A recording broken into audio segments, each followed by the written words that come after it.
గతంలో ఇట్లాగే ఒకరోజు చాలా గంభీరంగా సవాల్ చేశారు ముఖ్యమంత్రి గారు.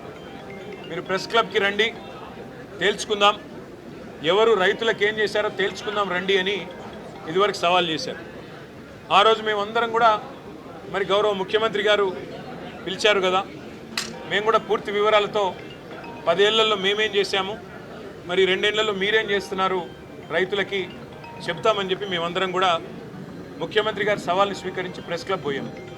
ఆ రోజు ముఖ్యమంత్రి గారు ముఖం చాటేసినారు, పారిపోయారు.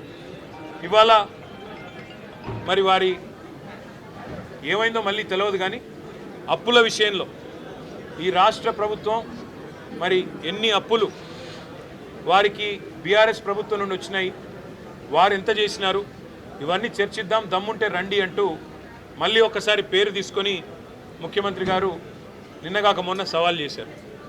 సవాల్ చేస్తే సరే ముఖ్యమంత్రి గారు మేము సిద్ధంగా ఉన్నాం, మీరు ఎక్కడికి రమ్మంటారో చెప్పండి, అసెంబ్లీకి రమ్మంటారా, సెక్రటేరియట్కి రమ్మంటారా, లేదా మీ రాహుల్ గాంధీ గారు 2 లక్షల ఉద్యోగాలు ఇస్తానని చెప్పిన అశోక్ నగర్ చౌరస్తాకి రమ్మంటారా, లేదా మీరు వరంగల్లో రైతు డిక్లరేషన్ పేరిట ఇచ్చిన 34 హామీలు ఇచ్చిన వరంగల్కి రమ్మంటారా, ఎక్కడికి రమ్మంటారో చెప్పండి అంటే ముఖ్యమంత్రి గారు సవాల్ విసిరిన ముఖ్యమంత్రి గారేమో తోకముడిచి పారిపోయారు. ఆయన వైపు నుంచి స్పందన లేదు. మధ్యలో సందెట్లో సడేమియా అని మరి మా జూపల్లి కృష్ణారావు గారు మంత్రి గారు ఆయన దూరాడు. ఆయన దూరి నేను వస్తున్నా, రేపు పొద్దున 11 గంటలకి తెలంగాణ భవన్కే వస్తున్నా, మీ ఇంటికే వస్తున్నా, మీ ఆఫీస్కే వస్తున్నా అని చాలా పెద్ద పెద్ద ప్రకటనలు ఈయన చేసినట్టుగా పత్రికల్లో చూశా. మేమందరం కూడా ఉదయం 10 గంటలకే వచ్చి కూర్చున్నాం. జూపల్లి గారు వస్తే శాలువా కప్పి స్వాగతం పలికి ఆ తర్వాత పత్రికల సమక్షంలో మాట్లాడదాం జూపల్లి గారితో అన్ని విషయాలు ఇస్తారు. గౌరవ మంత్రి గారు మరి ముఖ్యమంత్రి గారు పంపితేనే వస్తున్నాడని మేము అనుకున్నాం. మరి ఆయన రాలేదు, ముఖం చాటేసినాడు. ఇప్పుడు ఎక్కడో కూర్చొని మళ్ళీ సేమ్ డైలాగులు, మళ్ళీ చేతగానుడికి మాటలు ఎక్కువ అని, సవాల్ స్వీకరించే సత్తా లేదు, ఇచ్చిన మాట నిలబెట్టుకునే తెలివి లేదు, మళ్ళీ ఎక్కడో కూర్చుని పనికిమాలిన డైలాగులు కొడుతూ ఉన్నారు. మరొక వైపు మా నాయకులు మాజీ ఆర్థిక మంత్రి గౌరవ డిప్యూటీ లీడర్ హరీష్ రావు గారు సంక్షేమ శాఖలో 2000 కోట్ల కుంభకోణం జరిగింది అని చెప్పి ఆరోపణ చేస్తే దాని మీద 3 మంత్రులు మేము వస్తున్నాం గన్ పార్క్కి దమ్ముంటే రండి అన్నారు. ఇక్కడ హరీష్ రావు గారు బయలుదేరితే మరి వాళ్ళే పోలీసు వాళ్ళకు ఫోన్ చేసి మరి భయపడ్డారేమో. ఎక్కడ హరీష్ రావు గారు, మా నాయకులు, మా శ్రీనివాస్ గౌడ్ గారు, మా ఆర్ఎస్ ప్రవీణ్ కుమార్ గారు ఎక్కడ మళ్ళీ వచ్చి వాస్తవాలు చెప్తే ప్రజల ముందు పరువు పోతుందని ఇక్కడ మా తెలంగాణ భవన్లో బయలుదేరిన మరుక్షణంలోనే పోలీసుల చేత అరెస్టు చేయించి ఇప్పుడు కంచన్బాగ్ పోలీస్ స్టేషన్కి తీసుకొని పోతా ఉన్నారంట. నేను రాష్ట్ర మంత్రులను అడుగుతా ఉన్నా. ఒక మంత్రి ఏమో తెలంగాణ భవన్కి వస్తా అంటాడు, పారిపోతాడు. 3 మంత్రులేమో రండి గన్ పార్క్ అంటారు. మా వాళ్ళు గన్ పార్క్ బయలుదేరితే మా నాయకులు మీరు మమ్మల్ని అరెస్టు చేయిస్తారు. ఇంత భయం ఎందుకు? చేతనైతే అసెంబ్లీ పెట్టండి, కావాలంటే ఒకరోజు అసెంబ్లీ ప్రత్యేక సమావేశం పెట్టి అప్పులేదు. ఎందుకంటే అక్కడన్నా కనీసం మీకు స్పీకర్ గారు మీకు రక్షణగా ఉంటారు. మాకు ఇట్లాగూ మైక్ ఇవ్వకుండా మీకే మైక్ ఇచ్చి 1కి 10 సార్లు బహిరంగంగా మీడియా ముందు కానీ చర్చించే దమ్ము ఈ ప్రభుత్వానికి లేదు, ముఖ్యమంత్రికి లేదు, మంత్రులకు లేదు. పిరికి పందలు, చేతగాని దద్దమ్మలు అనే మాట తేలిపోయింది. కాబట్టి ఈ చేతగాని వాళ్ళు సవాళ్ళు ఎందుకు వేయాలా, సవాళ్ళు ఎందుకు విసిరాలా, ఎందుకు మాట్లాడాలా గొంతులు పెంచుకుని? చేతనైతే ముఖ్యమంత్రి గారు, మంత్రులకు నేను చెప్తా ఉన్నా, కనీసం స్పీకర్ గారు మీకు రక్షణ గోడ లాగుండే, రక్షణ కవచం లాగుండే అసెంబ్లీ అన్న పెట్టండి. పెట్టి మాకు మైక్ కట్ చేయకుండా మాకు గంట అవకాశం ఇవ్వండి. మీరు కావాలంటే 5 గంటలు మాట్లాడుకోండి, మేము వద్దంటలేదు. ఎవరేంటో ప్రజలు చూస్తారు, ఎవరు చెప్పేదానిలో వాస్తవం ఉందో ప్రజలే తెలుస్తారు. అంతేగాని ఈ చేతగాని డైలాగులు, మళ్ళీ చేతగాని సవాళ్ళు విసిరి పారిపోవడం, దీనివల్ల ప్రజాక్షేత్రంలో మీ డొల్లతనం, ప్రజాక్షేత్రంలో మీ అసమర్థత, మీ అవినీతి మళ్ళొకసారి మీరే చెప్పుకున్నట్టు అయిందని చెప్పి కూడా తెలియజేస్తూ శుభం కూడా పెట్టిండ్రు. అమరవీరుల శుభం పెట్టి నేను తప్పు పడతలేను, అంబేద్కర్ విగ్రహాన్ని పెట్టి నేను తప్పు పడతలేను, సెక్రటేరియట్ కట్టిన గొప్పగా నేను తప్పు పడతలేను. కానీ చూయించిన దానికి, చేసిన దానికి జమీన్ ఆస్మాన్ ఫరక్ ఉంది అంటున్నా. ఆ తపన నిబద్ధత లేదు అంటున్నా.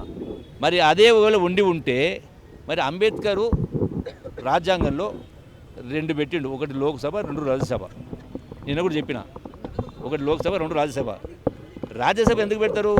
లోక్సభలో ఏమైనా చట్టాలు పాస్ చేసినప్పుడు మేధావులు నిష్ణాతులు ఉంటారు ఉండకపోవచ్చు. అందుకని మేధావుల కోసం చెప్పని రాజ్యసభ పెట్టింది. మరి మేధావుల కోసం రాజ్యసభ పెడితే ఆ రాజ్యసభలో సీట్ ఎవరికి ఇచ్చిండు? కేసీఆర్ ఎవరికి ఇచ్చిండు తెలుసా? పేరు మీకు చెప్పాలా? ఎవరికి ఇచ్చిండు అంటే అదేది మందు గుళికలు మందు పోసటానికి మందు గుళికలు ఇచ్చటానికి రాజ్యసభ సీట్ ఇచ్చిండ్రు. ఎట్లా కరెక్ట్ అయితే అంటున్నా? నిబద్ధత ఎక్కడ ఉంది అంటున్నా? కవిత ఓడిపోయింది. ఓడిపోయిన కవితకు ఎందుకు సీట్ ఇచ్చిండ్రు? ఎందుకు ఎమ్మెల్సీ ఇచ్చిండ్రు? ఏ ఉద్దేశంతో?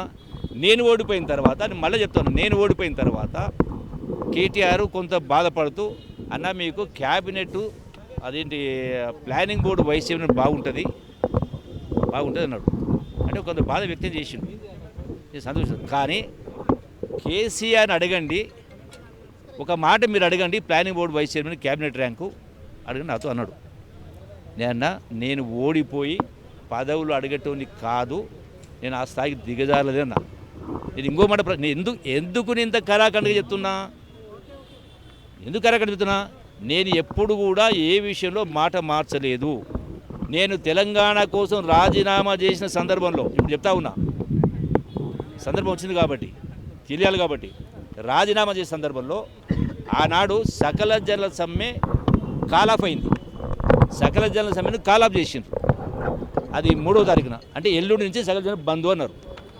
ఆ మల్తనాడే ఆనాడు ఉన్నటువంటి ముఖ్యమంత్రి కిరణ్ కుమార్ రెడ్డి గారు ఇంకొకటి తెలంగాణ ఉద్యమాన్ని అణిచేసిన అన్నాడు. సరే, ఇంకొక ఆయన ఆనాటి కేంద్ర మంత్రి, ఆంధ్ర మంత్రి, లేని మనిషి పేరు చెప్పడం బాగుండదేమో, ఆంధ్ర మంత్రి, కేంద్ర మంత్రి, తెలంగాణ ప్రజాప్రతినిధులు అర్ధగంట సేపు కూడా పదవులు వదిలి ఉండలేరని మాట్లాడితే అది తాటికాయ అక్షరాలతో పేపర్లు వచ్చింది.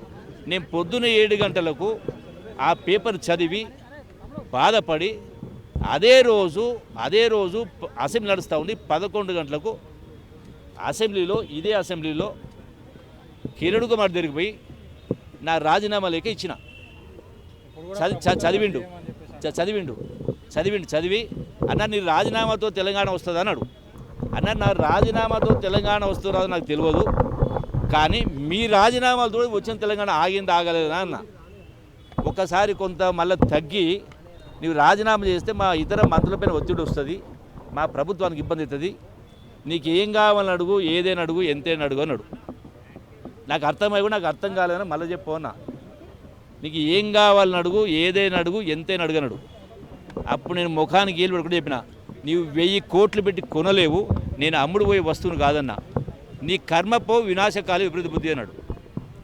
టైం విల్ రిప్లై అని చెప్పిన, time will reply not me అని చెప్పి బయటకు వచ్చిన. 4 గంటల తర్వాత తెలంగాణ వచ్చింది, మళ్ళీ మంత్రి వ్యవహారం జరిగింది. ఎందుకు చెప్తా ఉన్నా?